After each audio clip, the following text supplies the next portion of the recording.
Hoje a gente vai falar sobre um tema bem legal, tá? Que é sobre a profissão do futuro. A gente vai discutir um pouquinho sobre esse tema, é um tema bem bacana, que a gente vem discutindo bastante com várias empresas, para que a gente possa compreender o que vai ser do futuro em breve. Ô, Braulio, tudo bem?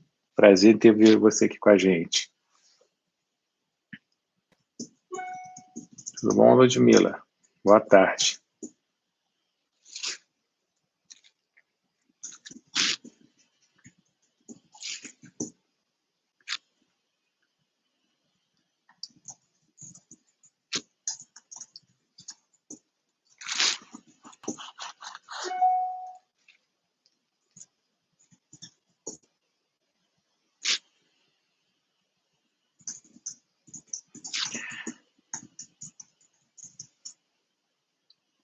Tudo bom, Ronald?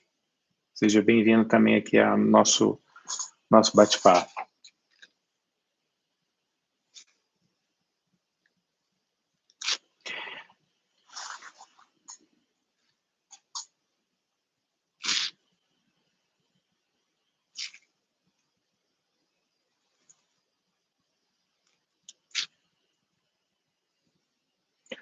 Tudo bom, Nath? Tudo bom, Daniel?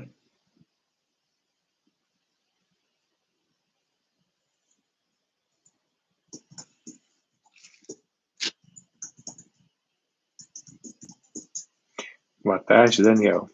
Tudo bem?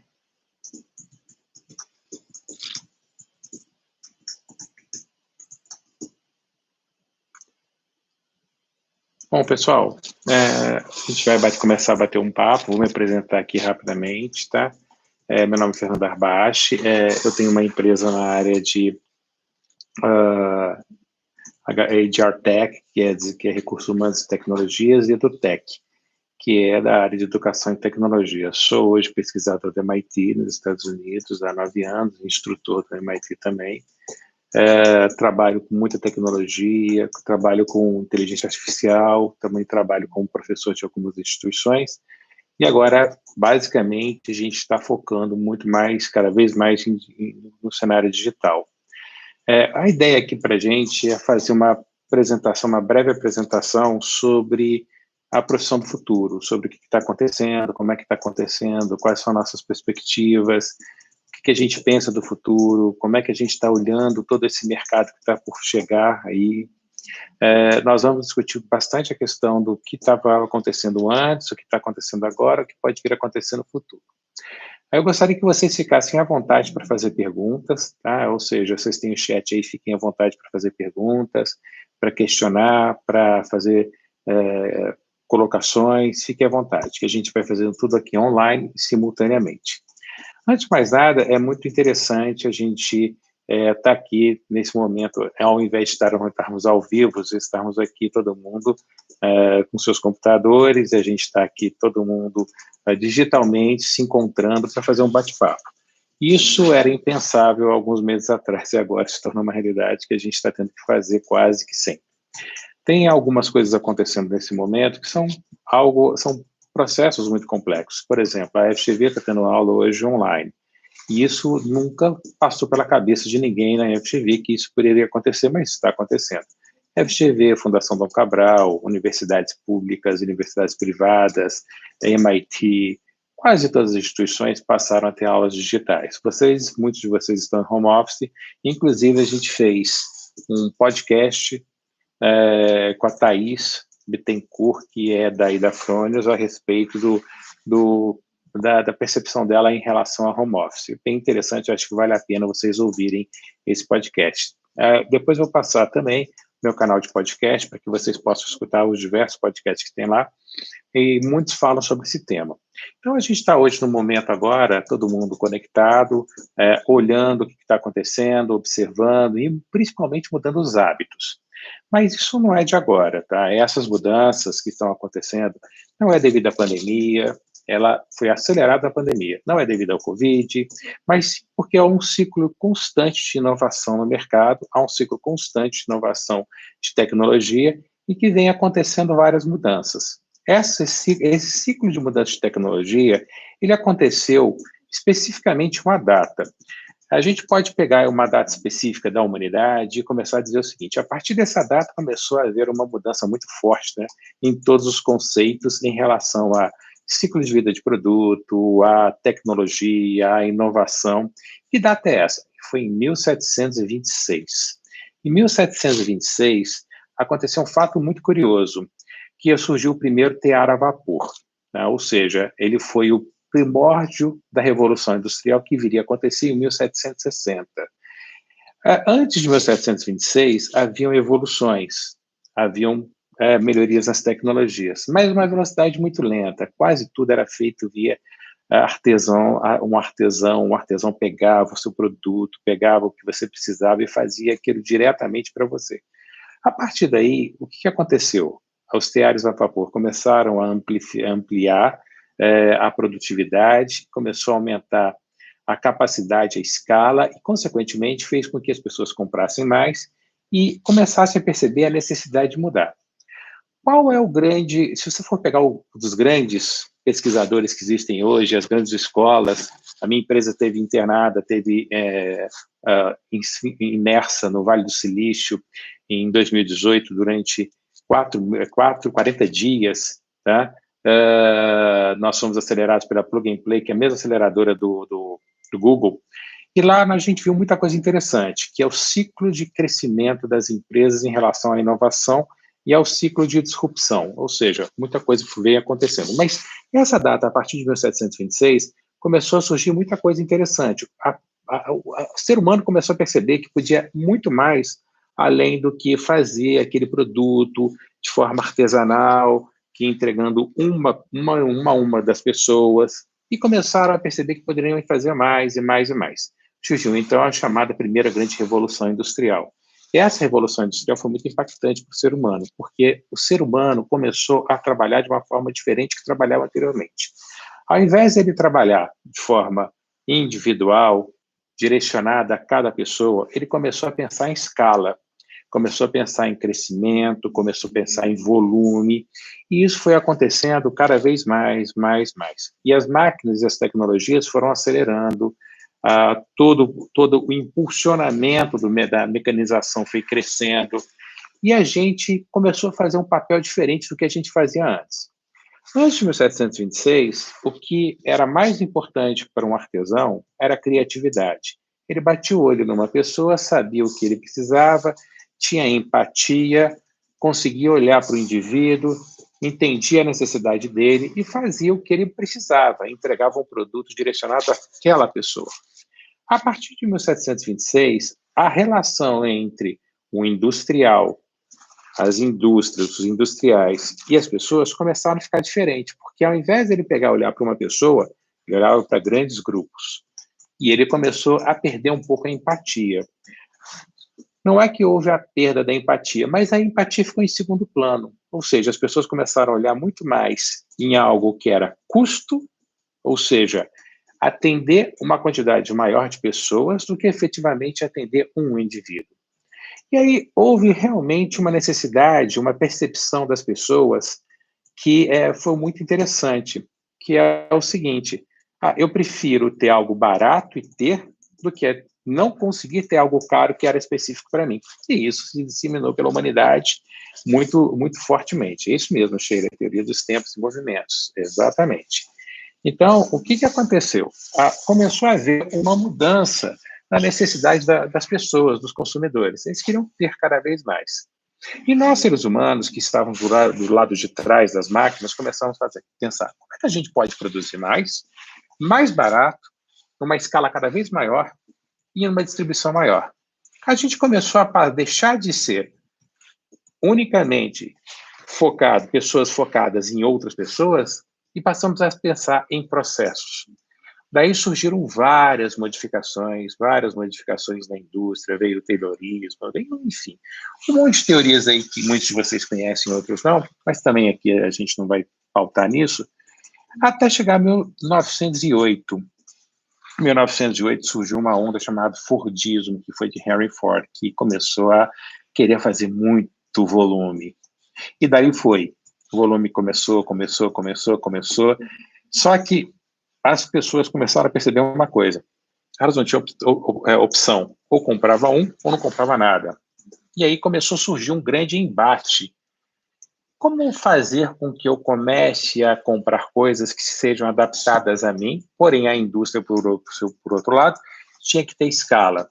E aí começou esse movimento, que até em 2011 surgiu a quarta revolução industrial. Surgiu a segunda, a terceira e a quarta. A quarta é onde a gente está vendo a automação da tecnologia, a gente está vendo a automação dos processos, e aí muitas coisas que a gente nós viemos construindo ao longo do tempo, que são processos, gestão da qualidade, tudo aquilo que muitos de vocês já conhecem, começou a mudar um pouco os parâmetros.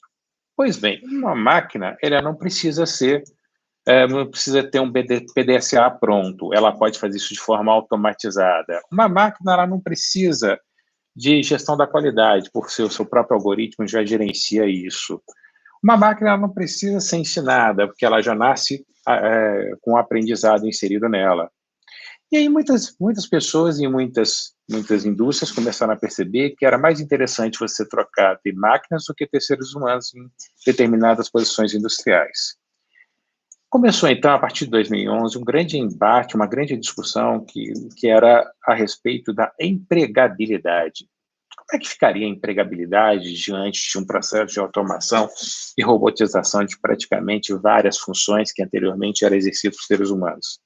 Esse embate começou muito forte, foi muito discutido, vem sendo muito discutido, e ele só veio acelerar agora, neste ano, devido à pandemia. Mas, antes disso, pequenas e fortes pandemias estavam acontecendo.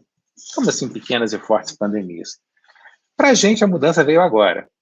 Mas para várias outras pessoas, vários outros segmentos, vários outros, mais para trás um pouquinho, segmento de máquina de escrever, o que aconteceu com eles? Eles desapareceram. A fotografia mudou. Então, veja bem, essas mudanças começaram a ocorrer bem antes da pandemia. É que a gente não percebia. A gente não parava para olhar essas mudanças. Mas quem sofreu essas mudanças devido à tecnologia percebeu o impacto disso e como é complicado a tecnologia te substituindo. Então, muitas empresas, famosas empresas, lendárias empresas como Xerox, como Nokia, Motorola, Gradiente, todas elas começaram a desaparecer diante de um processo evolutivo e da incapacidade deles conseguirem entender como eles vão se adaptar a esse novo mundo. Então, a questão passou a ser: qual é o papel do ser humano como produtor de conhecimento e produtor de coisas ou de serviços? Qual é o papel das pessoas em relação a esta mudança? Qual é o papel do ser humano em relação a esse novo cenário? É um cenário que eu estou falando antes de 2020, tá? Então, qual é o papel do ser humano? O que nós vamos fazer?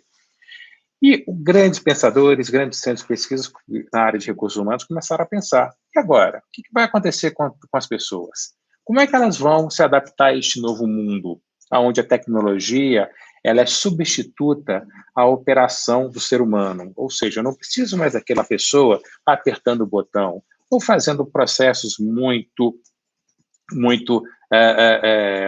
pragmáticos, muito lineares. Eu não preciso mais de gente nisso, eu posso colocar um robô. E os robôs, eles cada vez se tornam mais espertos. Mas o robô ele tem uma característica muito interessante. Ele é feito por computador. Tá? São linhas de código. Eles são sistemas cibernéticos. E até então, a arquitetura computacional hoje nos permite duas únicas coisas. Responder duas coisas muito simples: o sim e o não.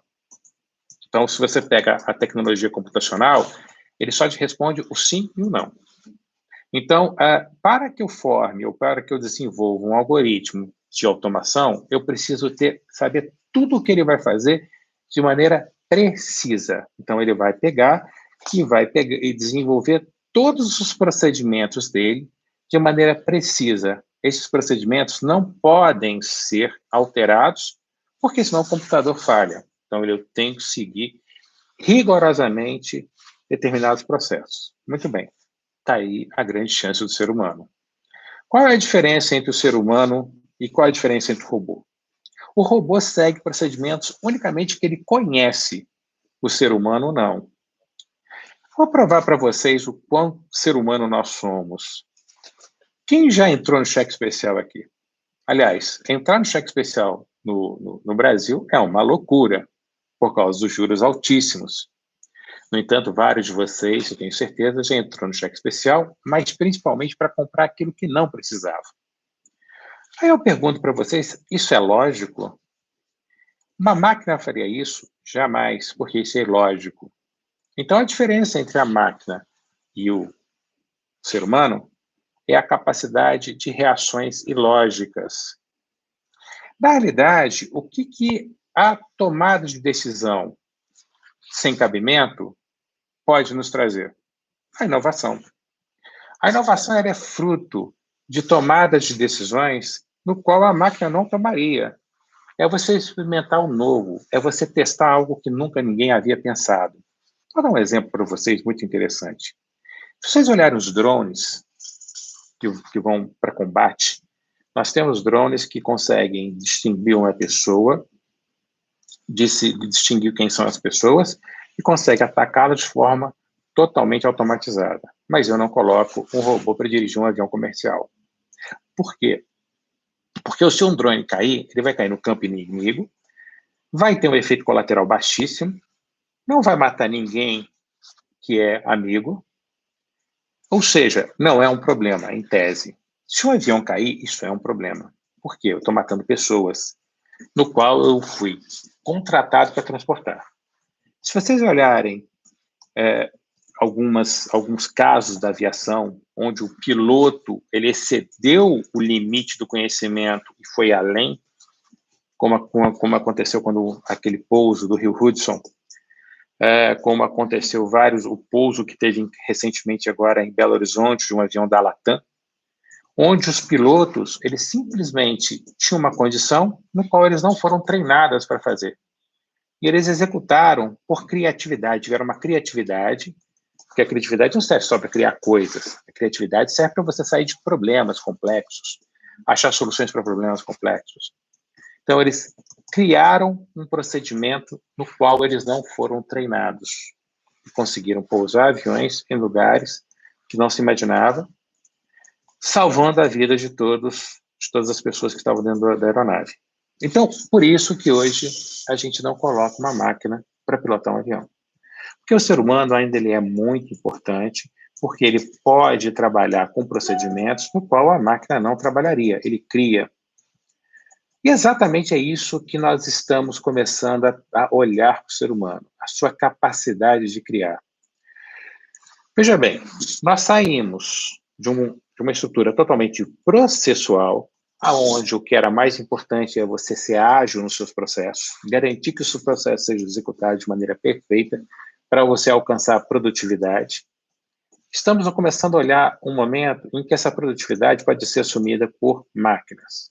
Então, eu não preciso mais ser um black belt ou um green belt. O que eu preciso, na realidade, é contribuir com ideias novas para a organização no qual eu trabalho. Porque, na realidade, o nosso papel, de fato, passa a ser a capacidade que nós podemos contribuir para que as empresas e organizações elas vão além daquilo que elas oferecem. E o que vem sendo questionado hoje? A questão da empregabilidade. Vão sumir vagas? Vão, não tenha dúvida, não tenha dúvida. A gente tem números aqui enormes em relação às vagas que vão desaparecer. Chega a milhões de vagas, milhões de áreas de conhecimento que vão deixar de desaparecer. Só porque vocês têm uma ideia, o MIT, que é o MIT, ele vai extinguir o curso de engenharia da produção. Ou seja, ele vai extinguir esse curso. Porque ele acredita que esse curso já não tem mais finalidade no mundo. E ele vai reforçar todo o curso de robótica. O curso de robótica, ele vai substituir o curso de engenharia de produção. Por quê? Qualidade? Para que eu vou colocar um ser humano para ficar garantindo qualidade se a máquina faz isso com maior assertividade? Então, eu saio da máquina, saio do ser humano e vou para a máquina. E aí o ser humano começa a olhar, por exemplo, a sua capacidade de ir além da construção de robôs. Se vocês olharem no site de vocês, uma empresa que chama-se Boston Dynamics, é uma empresa de ex-alunos do MIT, que é financiado pelo DoD, que é o Departamento de Defesa norte-americano. Eles constroem robôs que são absolutamente fora do normal. Eles fazem ações, eles aprendem de maneira contínua. E o mais interessante é que eles criaram um robô onde ele tem memória zero. Quando você desliga, ele apaga tudo que ele aprendeu. Quando você religa ele começa meio balanceando, meio cambeta, e ele vai aprendendo imediatamente numa velocidade incrível.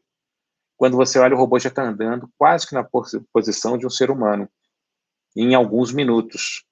Ou seja, a capacidade de aprendizado das máquinas também está crescendo. Então, não só as máquinas estão nos substituindo em operações, mas elas estão aprendendo, mas aquilo que é lógico, que é capaz de eles encontrar uma correlação.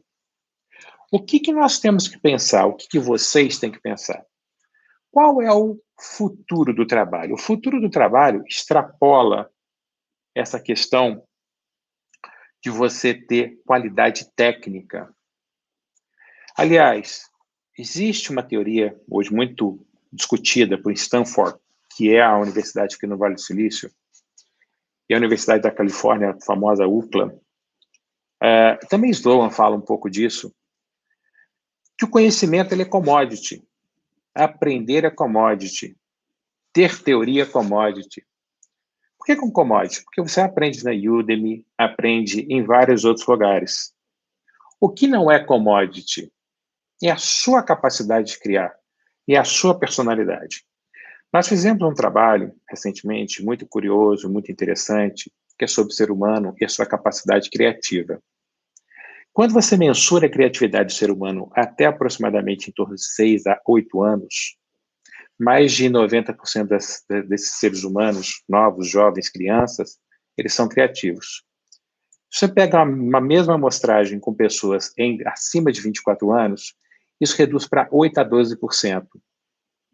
E vem reduzindo, ou seja, o ser humano ele enfrenta uma lobotomia, ele deixa de ser criativo conforme ele vai envelhecendo, o cérebro dele envelhece, ele deixa de funcionar direito? Não. A gente deixa nosso lóbulo direito, que é o lóbulo da criatividade, quietinho. A gente não fica mais preocupado com esse lado direito. A gente fica muito mais preocupado com o lado esquerdo, que é o lado cartesiano, que é o lado pragmático, que é o lado lógico. Então, a gente começa a pensar de forma lógica. Eu fui professor de MBA da FGV e tinha gente que tinha feito 3, 4 MBAs. Para quê? Não vai adiantar. Você não vai melhorar a sua empregabilidade fazendo muitos cursos. Por um motivo muito simples. Tá? A gente precisa melhorar a nossa capacidade criativa. E existe no Brasil um problema, exatamente, o Daniel falou uma coisa muito interessante, o profissional do futuro terá 3 a 4 profissões no decorrer da vida. É isso mesmo, porque as profissões vão mudar, é exatamente isso aí. O que nós estamos pensando? Tá? O que nós estamos olhando? Esta mudança, ela existe no Brasil, isso é um fato concreto, um preconceito muito grande sobre quando a gente pensa em soft skills, que são as nossas habilidades do lado direito do cérebro. Então, a gente é muito preconceituoso com isso. Quando uma pessoa faz um teatro, a gente fala, nossa, a pessoa vai fazer teatro, por que ela não faz engenharia? Mas, muitas vezes, o teatro, ele abre a sua cabeça para que você pense. Então, não é que você vai deixar de fazer teatro para fazer engenharia para fazer teatro, não é isso. É que a gente tem que buscar novas habilidades, a gente tem que aguçar habilidades que anteriormente nós não trabalhávamos. Nós deixamos elas de lado porque a gente foi, literalmente, pela nossa estrutura educacional, nós fomos encaixotados. Quando a gente olha, a maioria das pessoas, dos meus alunos, os mais diversos possíveis, são muito quadrados, estão dentro de uma caixa. A gente não pode fazer com que essa caixa exista mais, porque a gente tem que extrapolá-la. A gente tem que ir além. A gente tem que quebrar todas as barreiras que estão no nosso entorno e começar a pensar de forma diferente. Nós temos que criar, pensar, nós temos que começar a ousar. E isso é um problema para a gente, principalmente no Brasil, porque a gente é muito preocupado com o título. E muitas vezes o título não faz com que a gente se supere, faz com que a gente se torne cada vez mais quadrado. Você pode até olhar para mim e falar assim, mas você é muito titulado, por que você fez tanto título? Porque eu sou cientista. Na realidade, eu pesquiso. Então, eu preciso estudar para poder... É a minha profissão. Então, na realidade, mas não necessariamente a profissão de vocês. Eu não estou desanimando vocês a fazerem curso. Muito pelo contrário, façam. Mas vocês vão ter que pensar numa coisa muito importante. O que vocês querem para a carreira de vocês? O que vocês desejam para o futuro de vocês? Se vocês pensarem de forma cartesiana e sistemática, certamente vocês vão ser substituídos. Certamente. Isso não é se, é quando. Porque os robôs eles estão se tornando cada vez mais espertos. A gente tem um centro de pesquisa que fica no MIT que chama-se Media Lab. É sensacional. Se eu levo alguns alunos, quando eu estou lá em Cambridge, Massachusetts, eu levo alguns alunos para ver. E o que a gente imagina hoje de tecnologia, eles têm lá como passado. Eu levei uma turma de CEOs, se não me engano, 30 CEOs de cooperativas paranaenses. Eles ficaram chocados, falaram assim, nossa, eu não sabia que isso existia. Existe, e muitas dessas coisas que vocês viram não pode ser colocado no mercado, porque aceleraria o desemprego imensamente. Tecnologia para nos substituir já existe. Não acredito que isso vai ser no futuro, isso já está acontecendo. Vou provar para vocês que isso já existe. Veio a pandemia. Qual foi a consequência? Surgiu um monte de soluções de automação no qual não precisa mais de ser humano. Então, as tecnologias já estão aí. A questão é quando ou não vai ser viável utilizá-las. E se eu estou preparado ou não para vivenciar isso aí. Então, a gente tem que olhar, antes de nós olharmos o nosso currículo, nós temos que olhar. Eu me conheço? Eu sei quem eu sou? Eu sei quais são meus pontos fracos e meus pontos fortes? Eu conheço a mim mesmo? Eu sei o que eu preciso? Eu sei quais são as ameaças e oportunidades que eu tenho considerando o que eu sou? Então, se eu não me conhecer, fatalmente eu vou ter muita dificuldade de saber exatamente o que está me esperando lá na frente. O que eu preciso fazer para mim mesmo. Isso é chamado de carreira proteana. Ou seja, quando eu começo a olhar e eu desenhar a minha carreira. Eu saber exatamente o que eu preciso fazer. Mas para isso eu preciso me conhecer. Eu preciso saber quais são as minhas competências, os meus comportamentos, eu preciso entender quem eu sou. Fazer autorreflexão, introspecção, pensar no que eu estou fazendo, o que está ao meu lado, o que eu gostaria. E algo que é também muito olhado de forma torta no Brasil, o que te faz feliz. Tem um podcast no meu canal que chama-se O que te faz feliz, de uma RH, de uma holding, na área de turismo. E ela falou exatamente nesse momento em que a empresa dela está parada. E ela é totalmente direcionada à felicidade. Ela é diretora de uma grande empresa. Tá? Então, a gente tem que começar a pensar o que te faz feliz. Porque se eu não for feliz, eu não vou ativar meu lado direito.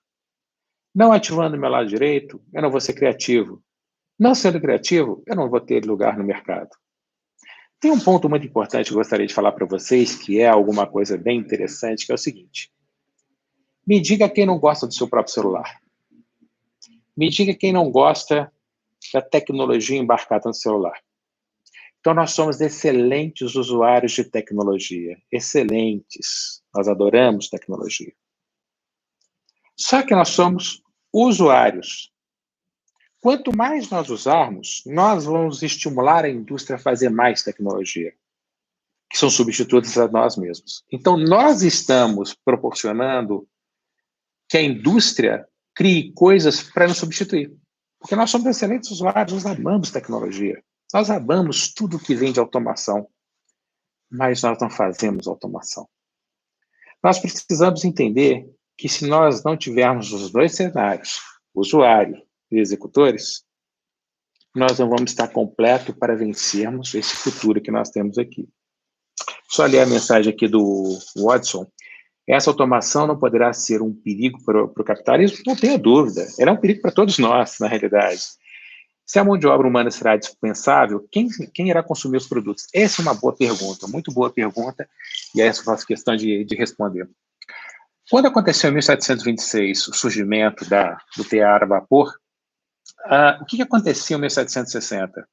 Os trabalhadores das indústrias de tecelagem colocaram fogo nas indústrias.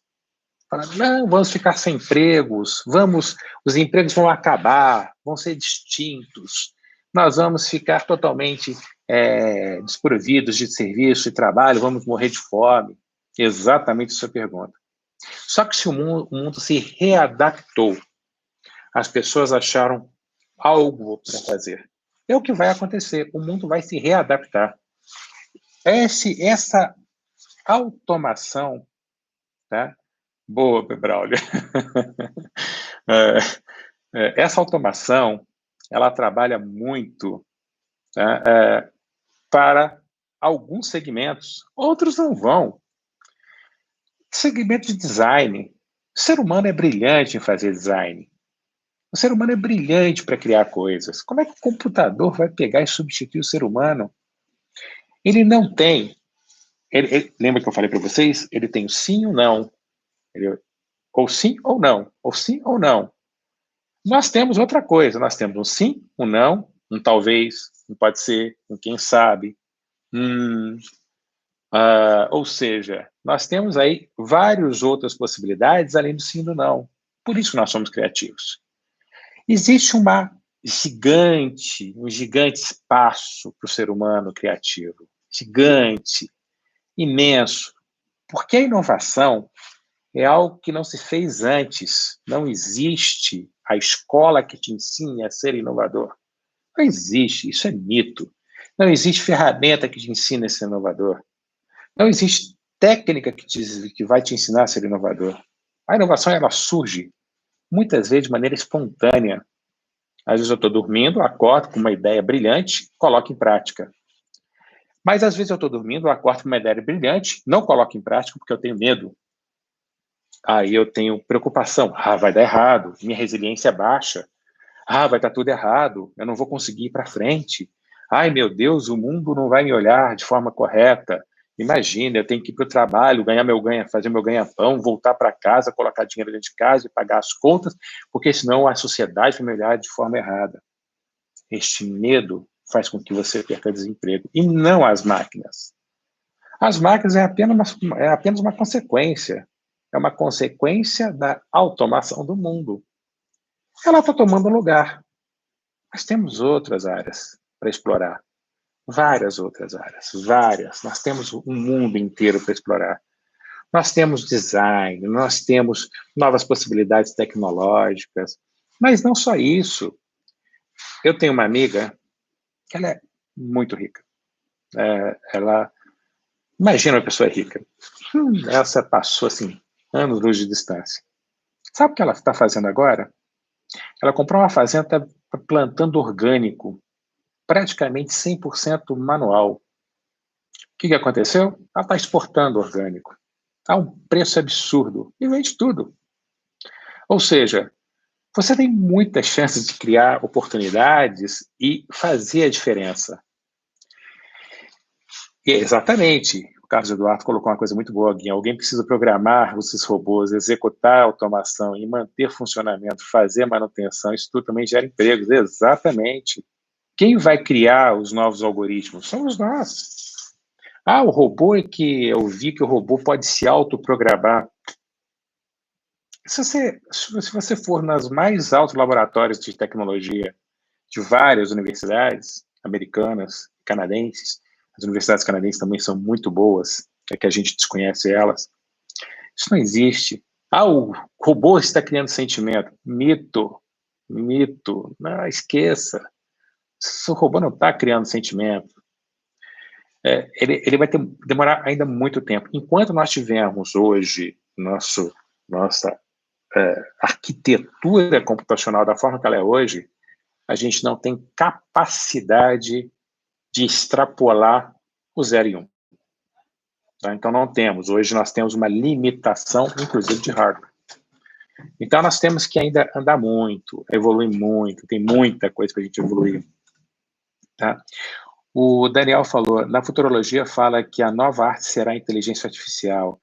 Logo estaremos consumindo arte de inteligência artificial. Não tenha dúvida, mas quem programa somos nós. Nós vamos dar os inputs, dar os insights, e a máquina vai fazer aquelas maluquices todas. Não tenha dúvida.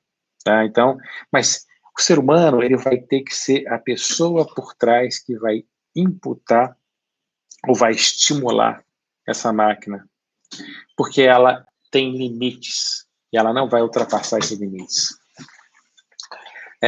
O Jefferson falou, você acredita que o nível educacional será um grande impedimento para conectar essas realidades nos países emergentes e subdesenvolvidos?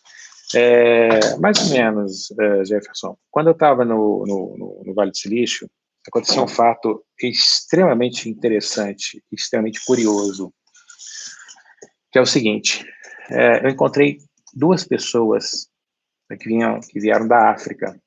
Eles não tinham o ensino médio, só tinham o ensino fundamental. E eles desenvolveram tecnologia, aprendendo 100% via internet. Então, veja bem, eles eram da Somália, eles eram de uma origem de uma aldeia que eram de piratas, e eles criaram a tecnologia. Então, muito diretamente ligado à vontade e o desejo de você extrapolar, de você ir além. Tá? Ou seja, está muito na mão de que nós vamos ter coragem ou não de usar nossa mente para ir além daquilo que a gente está enxergando. Então, se eu pego duas pessoas da Somália, só para você ter uma ideia, eles construíram uma empresa de RPA, que é um processo de automação de processos contínuos. Dois jovens adolescentes, tá? Ambos, nenhum dos dois tinham ensino médio. Eles simplesmente aprenderam na internet e YouTube a programar IA, e eles fizeram tudo que fizeram. A empresa deles hoje vale $500 milhão, tá? Naquela época, 2018, não sei como é que está hoje, tá? Mas provavelmente deve estar valendo mais. Então, aí vem a questão da vontade da pessoa aí. Óbvio que os países desenvolvidos têm muito mais chance, porque têm muito mais ferramentas. Mas cabe a nós conseguirmos nos libertar desse paradigma de que somos pobres, somos um país com problemas, nossa educação é ruim. Nós temos que, antes de mais nada, nos darmos a oportunidade de usarmos nossas mentes para ir além. Tá?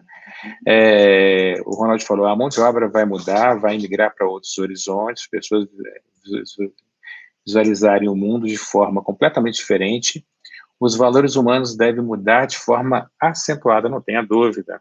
Os valores humanos vão mudar. Os valores humanos em relação ao trabalho, a relação interpessoal, como eu olho o outro. Eu tenho que voltar a exercer empatia, porque sem empatia eu não inovo. Se eu não conseguir perceber a dor do outro, eu não vou saber o que inovar. Eu vou ter que voltar a ser humano. Eu vou ter que voltar a exercer o meu papel no qual eu fui criado lá atrás. Ou seja, voltar a ser humano. A tecnologia é um meio, ela não é o fim. Ela não é nem um princípio, nem um fim, ela é um meio. Nós somos os grandes sponsors, os grandes patrocinadores do que essa tecnologia vai fazer ou não. Vejam bem, gente, quem criou os unicórnios foram pessoas, não necessariamente pessoas altamente qualificadas. O caso mais nobre da não qualificação e da criação de empresa fantástica foi Steve Jobs. Steve Jobs era formado em caligrafia, não tinha nenhuma formação universitária, e fez a Apple, uma das empresas mais valiosas do mundo. Então, mas eu não sou Steve Jobs.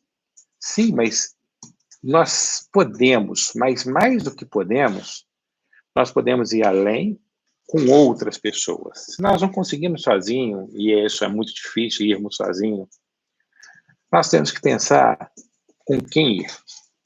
Então, nós temos que começar a pensar muito nas pessoas que estão ao nosso lado.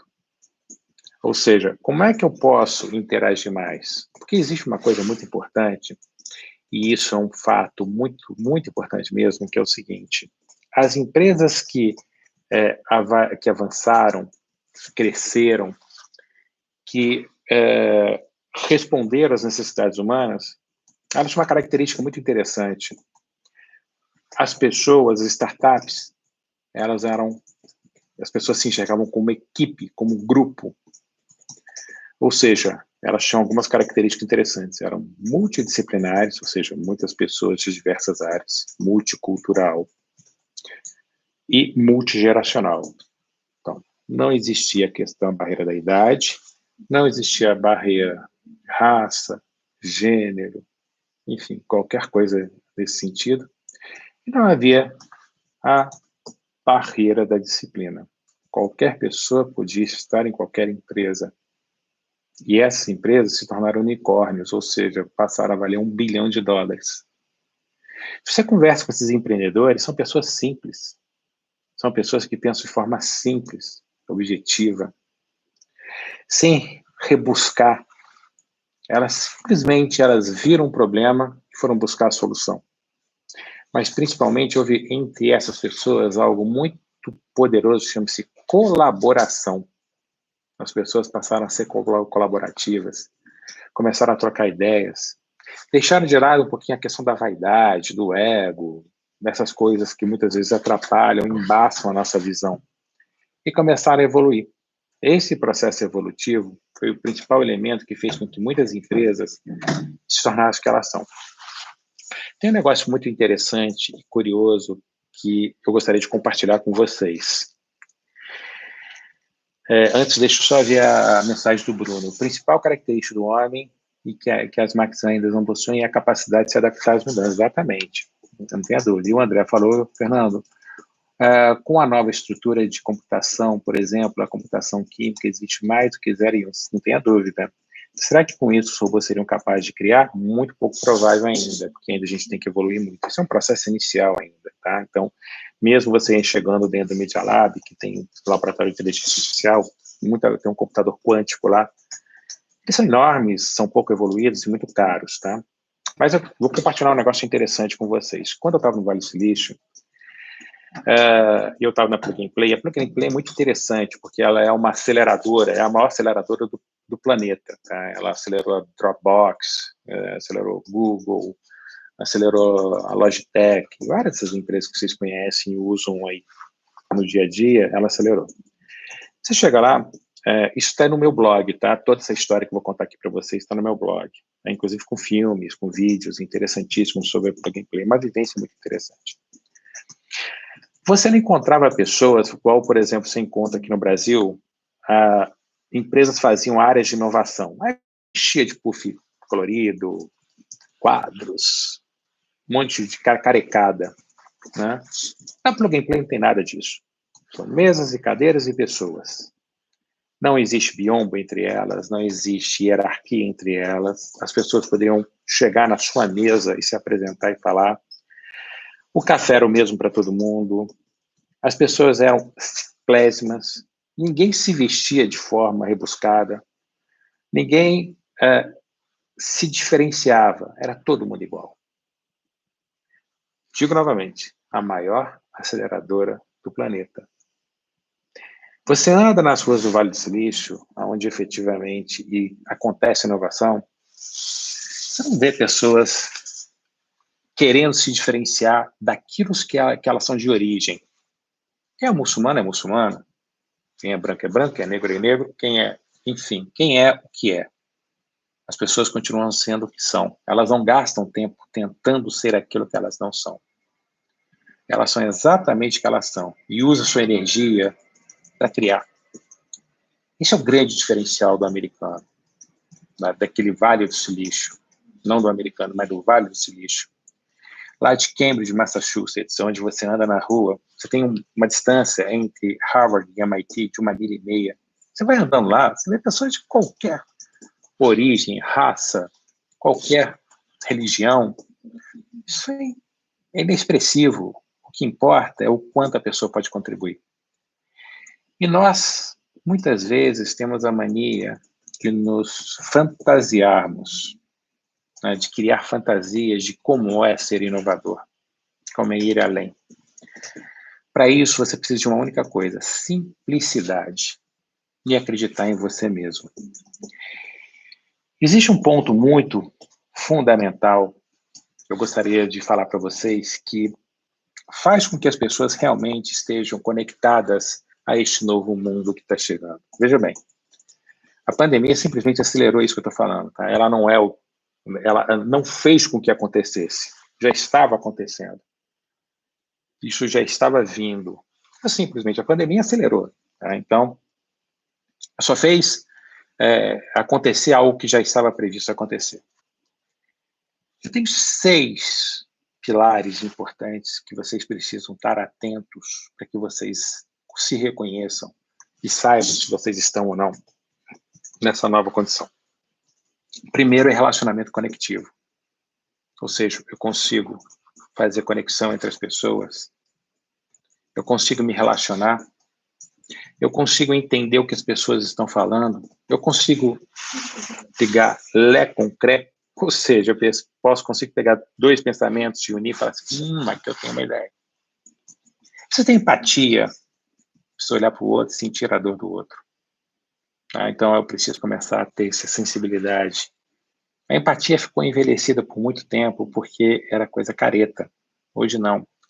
A empatia ela é uma condição de você inovar, de você ir além. Eu preciso ser criativo. Todo mundo é criativo. Só pegar o lado direito do cérebro. Ninguém é lobotomizado aqui. Todo mundo tem o seu lado direito. Coloque ele para funcionar. Se dê direito a isso. Eu preciso ter adaptabilidade. Foi o que o Bruno falou. Tá? Adaptabilidade. Preciso me adaptar. Mudou as condições, eu tenho que me adaptar. Nós estamos adaptados aqui, fazendo uma live aqui agora, que, teoricamente, se eu fizesse a oferta em novembro do ano passado, tanto a Silmara como a Letícia falaram, não, de forma alguma. Tá? E agora a gente não teve opção, teve que ser assim. Né? Tem que ter um mindset inovador, tem que pensar na inovação, tem que pensar em como quebrar paradigmas, como romper. Tá? Eu não posso ser preconceituoso. Não é a preconceituação em relação à raça, preconceituação em relação a ideias. Tive uma ideia, é ruim, não vai dar certo. Eu preciso parar de me cobrar coisas que eu não preciso fazer. Eu preciso saber solucionar problemas complexos. Esses 6 pilares que o tornam mais capazes de vivenciar e conseguir ultrapassar todo esse percurso que a gente está vivendo. Então, veja bem, o que vocês precisam? Se conhecer mais, se dar mais chance, conseguir olhar mais para o seu lado e ver quem está do seu lado, me conectar mais às pessoas, conseguir ouvir mais, conseguir acreditar mais. Parece livro de autoajuda, né? Mas na realidade é isso que vai funcionar. Sendo muito pragmático com vocês, é isso que vai funcionar. Se eu não tiver isso, eu vou ser um robô. O robô é mais barato, um mecânico, do que um ser humano. Porque ele não precisa de 13º, férias, hora extra, né? Ele não vai ter conflito. É só programar que ele vai funcionar. Então, eu preciso decidir para que caminho eu vou. Vocês precisam se decidir para que caminho vocês vão. Nós vamos virar robôs? Nos aperfeiçoarmos a ser robôs? Ou vamos voltar a ser humano? Bom, gente, é isso que eu queria falar para vocês. Gostaria de saber se alguém tem mais alguma pergunta. Vale a leitura do livro Mindset, a Nova Psicologia do Sucesso? Sim, vale, esse livro é muito bom. Tá? Aliás, digo uma coisa, Giovana, mudar o mindset é a coisa mais difícil que tem, viu? Vai por mim, é muito difícil. Né? O meu, o seu, de qualquer pessoa, mesmo eu que estou vivendo em celeiros de inovação, né? é complicado mudar o mindset.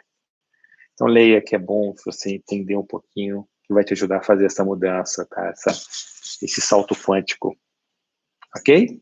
Alguém quer fazer alguma pergunta para a gente finalizar? Fiquem à vontade. Fernando, o próximo passo da evolução humana tende a ser o retorno às nossas raízes, exatamente. Tarefas em relação mais simples, exatamente, não tenha dúvida. Vemos com mais frequência negócios voltados para tarefas artesanais. Exatamente, Ariel, é isso que está acontecendo. A gente precisa ser mais simples. A gente precisa ser menos rebuscado, menos complexo. E buscar a simplicidade, você vai ver que isso vai te trazer mais alívio. Naturalmente, caminhamos para o encontro com a nossa essência. Na realidade, nós já estamos a este encontro. Nós já encontramos. A questão é a gente aceitar ela. Ou seja, a essência já está batendo na nossa porta. A questão, vamos aceitá-la? Vamos olhar para nós mesmos e aceitar isso? Né? Temos que aceitar. Esse é o nosso novo passo para o futuro. Mais alguma pergunta, pessoal?